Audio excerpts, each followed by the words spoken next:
ସଚିନ ତେନ୍ଦୁଲକର ଯିଏକି ଭାରତର କ୍ରିକେଟର ଇତିହାସରେ ସବୁଠାରୁ ମହାନ ଖେଳାଳିମାନଙ୍କ ମଧ୍ୟରୁ ଗୋଟିଏ। ତାଙ୍କ ଜୀବନ ଜୁନୁନମ ହୃଦୟର ହାର୍ଡୱର୍କ ଏବଂ ସଫଳତାର ପ୍ରେରଣା ମୂଳକ ଗଳ୍ପର।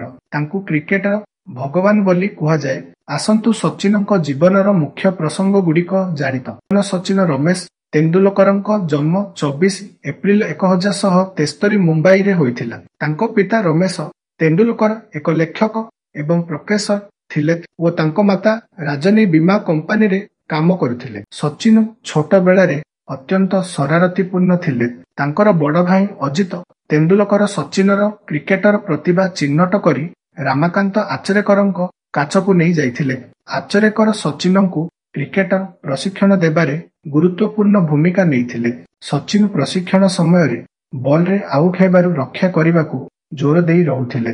ଏହା ତାଙ୍କର ଗାମ୍ଭୀର୍ଯ୍ୟ ଏବଂ କଠିନ ପ୍ରଶିକ୍ଷଣକୁ ଆଗକୁ ନେଇଗଲା। ସଚିନଙ୍କ ପ୍ରତିଭା ଛୋଟବେଳାରୁ ଦେଖାଯାଇଥିଲା। କେବଳ 14 ବର୍ଷ ବୟସରେ ସେ ଏକ ସ୍କୁଲ ମ୍ୟାଚରେ ବିନୋଦ କାମ୍ବଲି ସହିତ 664 ରନର ଏକ ବିସ୍ତୃତ ଯୋଡ଼ି ଗଠନ କରିଥିଲେ।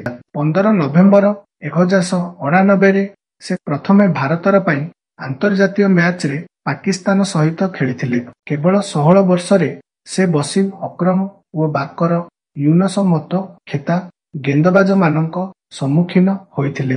ମଧ୍ୟମ ଆରମ୍ଭ ସତ୍ତ୍ୱେ ମଧ୍ୟ ତାଙ୍କର କ୍ରୀଡା ଦକ୍ଷତା ସବୁକୁ ଆକର୍ଷଣ କରିଲା।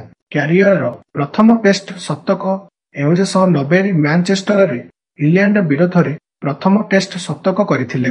2 ଡେଜର୍ଟ ଷ୍ଟର୍ମ ଇନିଂସ 1998ରେ ସାରଜାରେ ଅଷ୍ଟ୍ରେଲିଆଙ୍କ ସହିତ ତାଙ୍କର ଯୋଡ଼ା ଶତକ ଏହାକୁ ଐତିହାସିକ। 2011 ବିଶ୍ୱକପ ଜିତିବା ସଚିନଙ୍କ ସ୍ୱପ୍ନ 2011ରେ ପୂରଣ ହେଲା ଯେତେବେଳେ ଭାରତ ଘରେ ବିଶ୍ୱକପ ଜିତିଥିଲା।